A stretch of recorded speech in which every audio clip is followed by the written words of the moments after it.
पश्चिम आशियातील Iran, Israel आणि अमेरिका यांच्यातील वाढता तणाव आणि युद्धामुळे भारतात एलपीजी गॅसचा पुरवठा कमी झाला आहे। यामुळे देशाच्या अन्न आणि पेय क्षेत्रावर थेट परिणाम झाला आहे।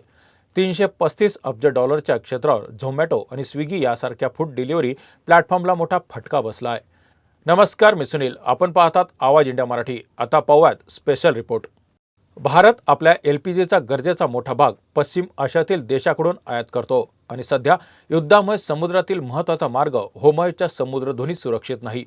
त्यामुळे एलपीजी टँकर्स भारतीय बंदरापर्यंत पोहोचू शकत नाहीत। या संकटामुळे सरकारने 1955चा जीवनावश्यक वस्तू कायदा लागू केला आहे। या कायद्याच्या अंतर्गत घरगुती वापरासाठी गॅस दिला जात नाही। त्यामुळे हॉटेल्स आणि रेस्टॉरंटला कमी व्यावसायिक गॅस उपलब्ध होत आहे। यामुळे अनेक रेस्टॉरंट आणि क्लाउड किचन बंद पडले आहेत। झोमॅटो आणि स्विगी यासारख्या फूड डिलिव्हरी प्लॅटफॉर्मच्या ऑर्डरमध्ये 50 ते 60% मोठी घट झाल्याचं नोंदवलं गेलं आहे। ऑर्डर कमी झाल्यामुळे डिलिव्हरी बॉयच्या दैनंदिन उत्पन्नात 50 ते 60% घट झाली आहे। पूर्वी एका डिलिव्हरी बॉयला 30 ऑर्डर मिळायच्या, तर सध्या ते फक्त 5 ते 10 ऑर्डरपर्यंतच मर्यादित झालं आहे।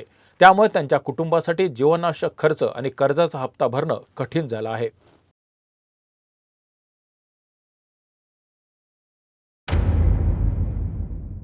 एलपीजी संकटामुळे व्यवसायावर परिणाम होणं स्वाभाविक आहे। यामुळे झोमॅटोचे शेअर सुमारे 4.8% पडले आहेत, तर स्विगीचे शेअर्स सर्वात कमी स्तरावर पोहोचले आहेत। याशिवाय ज्युबिलंट फूडवर्क्स यासारख्या मोठ्या कंपन्यांच्या शेअरमध्ये घट नोंदवली गेली आहे। जर युद्ध लवकर थांबलं नाही आणि एलपीजीचा पुरवठा सुरळीत झाला नाही, तर मुंबई, बेंगळूर आणि चेन्नईसारख्या मोठ्या शहरातील 50% रेस्टॉरंटची सेवा बंद होऊ शकते, असा इशारा व्यापारी संघटनांनी दिला आहे। त्यामुळे नागरिकांना गॅस वापरताना जपून वागण्याचं आवाहन केलं आहे। या संकटकाळी भारतीय रेस्टॉरंट्स आणि फूड डिलिव्हरी क्षेत्राने आपला व्यवसाय पुन्हा एकदा सुसंगत करण्यासाठी अनेक उपाययोजना सुरू केल्या आहेत। परंतु युद्धाचा आणि गॅस संकटाचा प्रभाव लवकरात लवकर कमी होण्याची आवश्यकता आहे। अन्यथा अधिक कंपन्या बंद पडण्याची भीती व्यक्त केली जात आहे। अशाच महत्त्वाच्या बातम्या बघण्यासाठी पाहत राहा आवाज इंडिया मराठी।